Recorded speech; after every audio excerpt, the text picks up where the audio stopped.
Bergontong royong saat Manugal merupakan sebuah tradisi menanam padi yang dilakukan oleh masyarakat adat Dayak Meratus hingga saat ini masih sering dilakukan oleh masyarakat di pedalaman Meratus. Jalanan menuju lokasi pahumaan atau ladang warga yang melaksanakan Manugal atau sebutan tanam padi beberapa orang warga sekitarnya di Kampung Kiu Desa Hinaskiri Kecamatan Batang Alai Timur. Warga berjalan hampir 1 jam ke lokasi pahumaan. Pak Iin berjalan kaki bersama warga harus melalui sungai bersama dengan tokoh adat Dayak Meratus dan warga sekitar Kampung Kiu. Jauh harus selalu bersiap dalam kondisi apapun dalam perjalanan, perhatikan cuaca. Kondisi jalan ketika berkendara memiliki beberapa faktor lain yang cukup menentukan untuk dipertimbangkan saat melakukan perjalanan jauh, seperti kondisi fisik, kondisi geografis jalan lintas pehumaan ke ladang berupa pegunungan yang langsung berhadapan, pemandangan alam dan hutan tropis. Kehidupan masyarakat adat Meratus menyajikan panorama alam. Tradisi dan budaya adat istiadat itulah Indonesia, keanekaragaman budaya dan suku bangsa di Indonesia. Alam adalah keindahan alam yang dapat dipersepsikan melalui komponen mata dalam panca indera. Indahnya alam pegunungan Meratus. Kalian bertugas memimpin ritual keagamaan Kaharingan, berurusan dengan dunia atas dan dunia bawah dari para roh manusia yang telah meninggal, serta bertugas memanggil roh-roh meninggal. Manugal pembukaan di Wadah Paiin di Kampung Kiu menuju lokasi huma atau ladang hampir 1 jam perjalanan melewati sungai Manugal sebutan warga Dayak Pegunungan Meratus Kalimantan Selatan untuk bertani di lahan kering atau gunung. Manugal bisa jadi sebuah proses dalam penanaman padi ala Dayak tersebut. Seperti dalam proses bertani, yaitu laki-laki Manugal melubangkan lahan untuk benih atau padi dari turun-temurun. Perempuan memasukkan benih padi ke lubang tugal dengan jarak tanam 20 cm x 20 cm, di mana setiap lubang diisi 5-7 benih.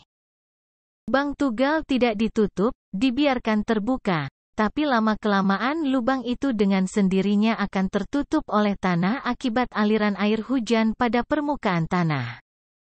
Merasakan dan ikut menyatu dalam kebiasaan warga Dayak Pegunungan dalam bertani itulah yang dilakukan. Ada di Pegunungan Meratus sebagai kerjasama dengan warga saat musim tugal pada bulan Oktober.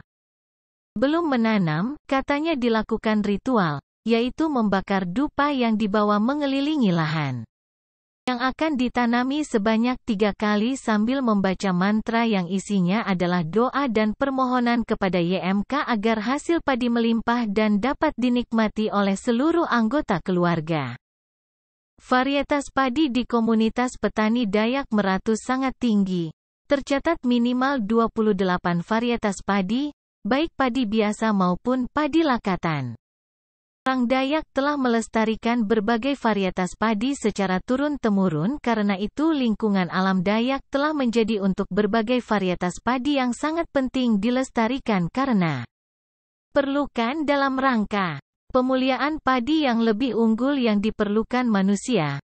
Selain padi, orang Dayak juga menanam berbagai jenis palawija dan tanaman tahunan yang menunjang kehidupan mereka. Beberapa varietas selain padi ada juga pisang, jagung, gumbili, terong, hantimun, kacang yang ditanam orang Dayak, diantaranya kunyit. Selain padi biasa, juga ditanam padi pulut atau lakatan, yaitu lakatan, harang, lakatan habang. Bermacam-macam bibit padi ditanam orang Dayak. Antara berbagai varietas padi itu, buyung dan arai adalah yang paling digemari karena wangi dan enak rasanya. Semua padi yang ditanam adalah varietas lokal, umur panen 6 bulan. Bersamaan dengan penanaman padi itu, juga ditanam berbagai jenis palawija seperti singkong atau disebut gumbili, lombok, timun, labuh, kacang panjang, berbagai jenis.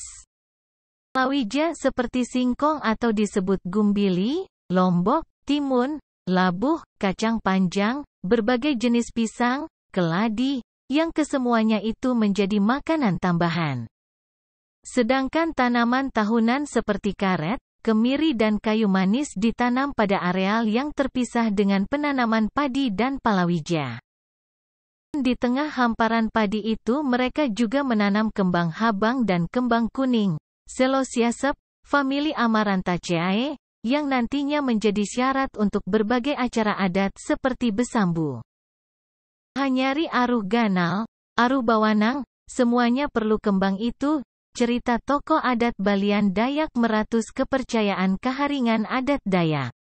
Kembang habang dan kembang kuning adalah kembang yang diizinkan oleh Dato Adam untuk dipakai dalam acara-acara adat agama Kaharingan, ujar Pak Paiin, petani warga Dayak ketika berkisah di suatu saat itu diadakan acara adat yang disebut Aruh Adat Besambu siangnya di Huma malamnya di Balai Adat. Itu, ayam dan babi dipotong, lemang dibuat, dan kembang habang dan kuning dipersembahkan, memohon kepada Yang Maha Kuasa agar padi berbuah lebat dan selamat sampai dapat dipanen. Untuk menghidupi keluarga, setelah lahan disiangi, dan adat besambu telah dilaksanakan, kini tinggal menunggu padi menguning dipanen memuntik panih atau padi. 6 bulan, buliran-buliran mulai menguning, malai menunduk semakin dalam pertanda padi berisi penuh, dan sukacita bagi petani Dayak. Pertanda panen tahun ini berhasil, berkah dari Yang Maha Kuasa. Jika padi berumur 4-5 bulan, yaitu pada bulan Maret-April, malai mulai menguning, namun belum matang, semuanya masak tidak merata. Saatnya untuk acara adat Bawawar, yaitu selamatan di ladang, menyambut padi yang mulai menguning itu. Pada acara itu, daun aren, kembang habang dan kembang kuning serta berbagai sesajen persembahkan kepada penguasa alam semesta agar padi yang mulai menguning itu selamat sampai dapat dipanen. Hanyari bulan April dan Mei, saatnya panen.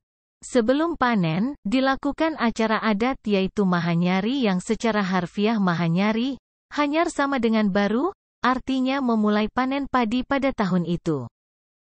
Ungkapan rasa syukur yang mendalam atas melimpahnya panen tahun ini serta permohonan agar rasa syukur hasil melimpah.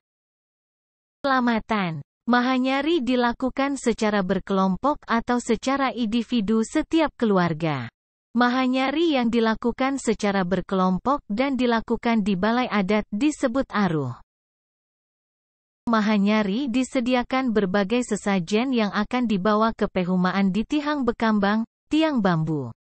Tihang Bekambang terdiri dari tiang berupa bambu kuning, bagian paling atas melambangkan huruf atau kepala manusia yang disebut songkol. Songkol terdapat daun sejenis palem yang disebut daun risi dan ditambah kembang habang. Tengah Tihang Bekambang terdapat papan bundar berdiameter sekitar 70 cm tempat menyimpan berbagai sesajian disebut dulang campan yang melambangkan bumi. Yang disimpan di atas dulang campan terdiri dari darah ayam dengan wadah tempurung kelapa, wajit, minyak kelapa, dodol ayam, dan air kunyit. Gulungan daun bermacam warna ada balacu sejenis di dalamnya terdapat daun mada, daun risi, buah pinang merah yang disebut hibak, daun ribu-ribu, daun binturung, daun sirih benaik, dan daun singgah-singgah balian. Dukun memulainya dengan membaca mantra berupa doa bertutur yang pada dasarnya doa dari turun-temurun kepada Tuhan Yang Maha Kuasa atas berkah panen padi yang diberikan. Ayam dipotong di bawah dulang campan, yang dipersembahkan kepada YMK di mana darahnya dikucurkan di bawah Tihang Bekambang. Tihang Bekambang di tanah dan di tiang bambu kuning. Selanjutnya ayam yang telah dipotong itu dibawa ke pondok untuk dimasak dan dimakan bersama kerabat. Dilakukan pembagian lemang, makanan khas Dayak. Lamang adalah beras ketan yang dicampur santan dan nasi balamak. Lakatan, yang digunakan sebagai bahan lamang adalah hasil panen padi yang baru dilakukan sebagai simbol bahwa hasil panen tahun itu telah dapat dinikmati. Selanjutnya adalah acara makan. Setiap yang hadir harus mencicipi makanan yang disediakan oleh tuan rumah. Nasi yang dihidangkan berupa nasi putih dari padi yang baru saja dipanen. Mahanyari adalah ungkapan rasa syukur kepada YMK dan acara berbagi makanan disediakan oleh tuan rumah, makanan siap dimakan. Selanjutnya adalah acara terakhir dari Mahanyari itu, yaitu baik pembukaan maupun penutupan oleh balian dihadiri tetua kampung dan kepala keluarga. Memanen padi lahan kering harus menggunakan kedua tangan. Alat tradisional itu kumpai atau kumpit dan ranggaman. Panen harus dilakukan oleh perempuan yang sudah berkeluarga, yaitu ibu rumah tangga dari keluarga itu. Hari kedua dan seterusnya perempuan gadis dapat membantu. Campuran daun sungkai itu, gabuh tahan disimpan beberapa tahun, tidak dimakan dan dirusak serangga. Orang Dayak memiliki persediaan padi yang melimpah. Beberapa keluarga Dayak bahkan memiliki padi yang melimpah. Beberapa keluarga Dayak bahkan memiliki persediaan padi yang disimpan 5-7 tahun yang lalu. Panen setelah acara Mahanyari dan telah dimakan untuk pertama kali sebagai simbol bahwa hasil panen padi tahun ini telah dapat dinikmati, disimpan di lumbung, dan yang dikonsumsi. Hari adalah padi yang dipanen beberapa tahun yang lalu. Mengenai sistem ketahanan padi di Upak atau Lulung dan Delanjung Del. Sangat jarang menjual beras, lebih baik disimpan bertahun-tahun, padi dianggap sakral. Atau pamali penggarian sakit. Ramah dan suka memberi beras, termasuk kami peserta ekspedisi, sering diberi beras oleh mereka ketika berada di kampung, terlebih ketika selesai menghadiri acara Mahanyari dan Aruh, pasti.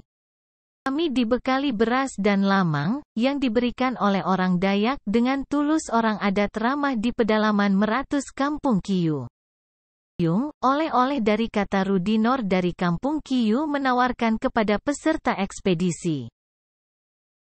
Barang berharga, dan sangat layak sebagai oleh-oleh, apalagi beras buyung yang sangat harum dan enak rasanya. Demikian yang ada di benak Rudinor, pemuda yang telah menjadi pemandu kami. Untuk mendaki Gunung Halau-Halau Meratus, dan menemani anggota tim ekspedisi menginap di Balai Adat Kampung Kiyu. Sudah menonton video ini, jangan lupa like, comment, share and subscribe.